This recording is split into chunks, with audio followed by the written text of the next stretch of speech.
there is a story. Okay, this is not the Amy Cooper story where she was walking the dog in Central Park and she got into a confrontation with a black man also by the name of Cooper, and they call her Central Park Karen. She lost her job. This is a different story about a white woman and a black couple, and I think it also involves a dog. So can you just set it up for us and set it up what happened? Dogs are the problem. Stay away from dog parks. That's the message here. So this happened in sort of ironically named McCarran Park in New York. This was a couple of weeks ago. A woman named Emma Sarley got into a confrontation with a man named Frederick Joseph, and the confrontation was over his dog, which she thought was being aggressive. Frederick Joseph he's an influencer. He's an author. He does marketing. He does content creation. He has 100,000 followers on Twitter. And he has this long history of turning what he perceives as racial aggressions into content. So if you look back into his tweets, like he posted a tweet some time ago, he took a picture of a woman on an airplane with her feet up on the seat back in front of her. And he said that this was a United flight. He said that the flight attendant asked this woman to take her feet down and she refused, and the flight attendant offered her $1,000. That United offered this woman $1,000 to do this. Anybody who has flown, they make you pay to like put your baggage in the overhead. They make you pay to have a seatbelt at this point. No airline is going to. And this is not in first class. No airline is going to do this. So he does stuff like this. He posted another photo of a man also on an airplane, a white man laying he had 3 seats to himself. So he's just laying down on the airplane. And Frederick Joseph said, a black man would never be able to do this. I don't know any airline who would enforce that. That's just not a rule, right? So he has this history. He, at one point, he stayed in an Airbnb and he accused the Airbnb of having all of this Satanist iconography, made it into a huge viral story. So this is what he does. And in this particular case, he whipped out his phone during this confrontation or after the confrontation with this woman. And he said, "Did you say to stay in my neighborhood?" And she said, yes. The woman, frankly, appeared to be a little bit drunk. Her behavior was also erratic and sort of bizarre. And so he films this and then he puts this online and he says, okay, now let me pause you there. Because I think we have, so the moment she allegedly says the thing about your hood or your neighbor, that's not on camera, but the aftermath is. Let's watch it. Stay in our hood?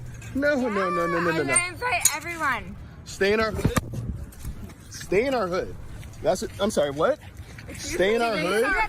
Stay in our hood. You just told us to stay in our hood? You just told us to leave the dog park and stay in our hood. Oh my God, did you just say that to me? Shit. Wow. Oh, that's funny. Wow, the Karenism, the white. I'm sorry, you were right here, watch this entire thing. Did she just not stand here and tell us to stay in our hood? She did. You just told us to stay. Okay, go ahead, pick it up. Okay, so he takes that clip and he puts it online, shows it to his hundreds of thousands of followers, and he directs his followers to find this woman. They go and do it. And then he figures out where she works and he tags her employer, and she is fired within a couple of hours. So Camille Foster really did some incredible reporting on this, and he interviewed witnesses. And what he found was that during this confrontation, Frederick Joseph said that he lived in Long Island City. So this wasn't his neighborhood. So it sounds as though what she's saying is go back to she probably shouldn't have used the word hood. Probably she might have been mirroring his language. I'm not sure, but she probably shouldn't, just like stay away from that term. She wasn't saying like go back to the ghetto, but apparently what she was Your saying hood and the hood are two different things. Right. Like this is our dog park, and at our dog park, we don't do this. Go back to your dog park. So Camille Foster found this out. And he also realized something pretty incredible here. So CBS Local News, they interviewed some witnesses as well as Frederick Joseph. Apparently, the witness, as well as Frederick Joseph, said this in the interview. They both said this. He said, "I live in Long Island City." She said, go back to your hood, or we'll stay in your hood." CBS Local News cut that part of the interview. Why would they do it? Well, it's less salacious that way. So Camille got in touch with the reporter.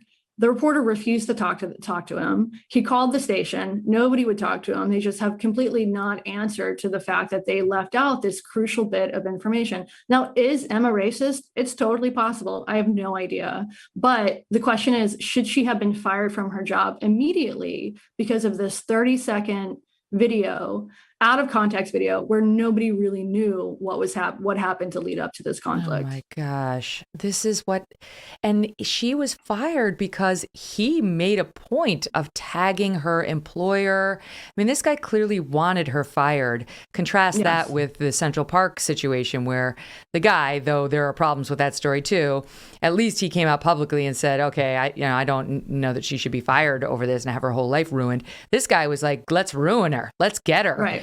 And right. even Nicole Hannah-Jones, of the 1619 Project in the New York Times came out and was like, I don't know if I'm okay with this whole let's fire everybody and let's fire this girl. And I mean, but they did it. She lost her job.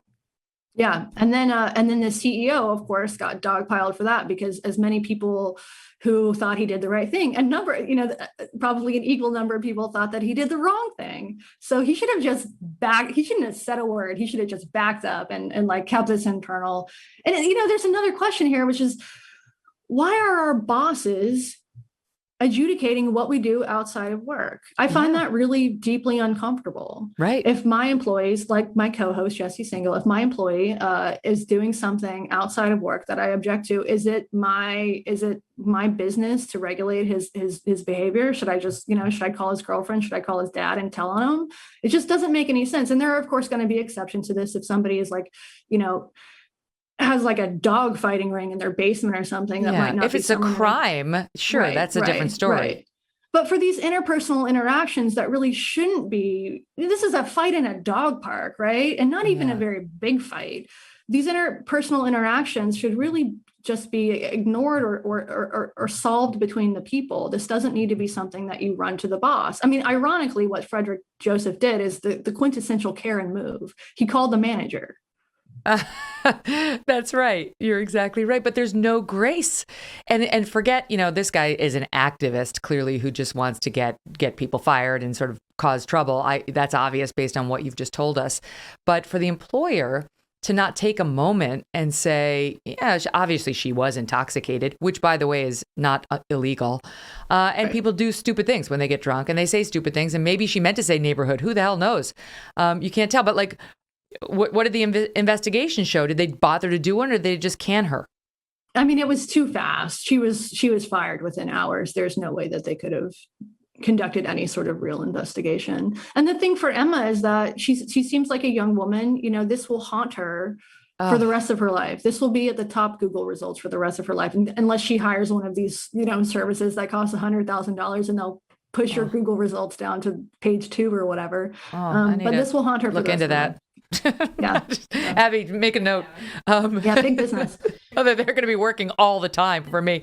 But you know what? It's kind of the same thing. Like that employer is doing the same thing that those professors who are self-editing in the medical schools who are not true believers are doing. They're just bowing to the woke mob because they're afraid. They don't have anything close to a steel spine. And they're just as complicit in the erosion of grace and kindness and understanding that humanity's complicated as the angry activists who I'm fighting against on this program are. Yeah, it's fear. And I'm empathetic towards them because, if you have thousands of people calling for this woman's head, it takes incredible resilience to not listen to them, especially if you're a business, especially if, this could hurt your bottom line. If customers are calling you and saying, you have to fire this woman, I can understand why people would do that. But there needs to be some grace period. There needs to be some way to resolve these, because the story that emerges online with anything, almost anything, with a 30-second video clip is much more complicated, much more nuanced than what we're led to believe.